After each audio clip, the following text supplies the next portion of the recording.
Two global powers racing to shape Uganda's future.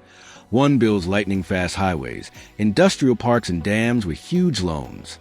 The other brings billions in grants, funding institutions, social programs, and development projects. Both claim to be helping. Both are investing billions. But behind the scenes, this is also a quiet competition for influence. So the question is, who is really winning in Uganda?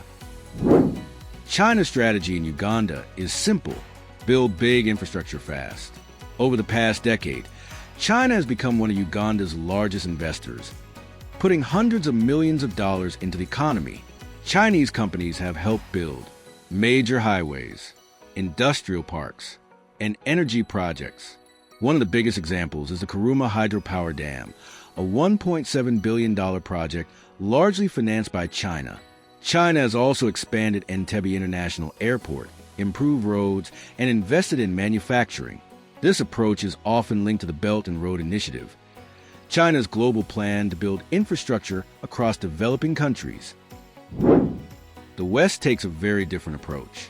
Countries like the United States and institutions like the World Bank focus more on development aid, governance, and social services. The West hit pause. World Bank suspended funding in 2023 to 2025 over the anti-LGBTQ law. But October 2025, full resumption. In fact, Uganda is expected to receive over $2 billion in funding from the World Bank over the next 3 years for roads, energy, ICT, agriculture, and regional cities. Total portfolio now over $6.9 billion.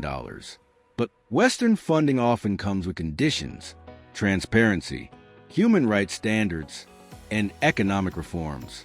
Supporters say this ensures accountability. Critics say it can slow down development. Uganda's oil sector reveals something even more interesting. This is not just China versus the West. It's China and the West working together.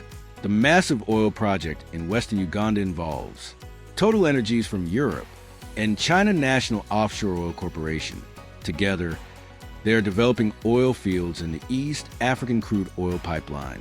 But the project has also sparked controversy over environmental concerns, displacement of communities, and human rights issues. Both sides face criticism. China is often accused of creating debt dependency through large infrastructure loans. Some projects have faced delays, cost overruns, and transparency concerns. Meanwhile, Western influence is sometimes seen as politically conditional. Aid can be reduced or suspended based on policy disagreements. In reality, Uganda is navigating between two very different systems. Uganda is not just a passive player in this story. It is actively balancing both sides, taking infrastructure funding from China while also working with Western institutions for financial support and development programs. This strategy allows Uganda to diversify its partnerships, reduce reliance on one power, and maximize opportunities. China is building faster, the West is funding differently, and Uganda is trying to benefit from both. So, who do you think is winning?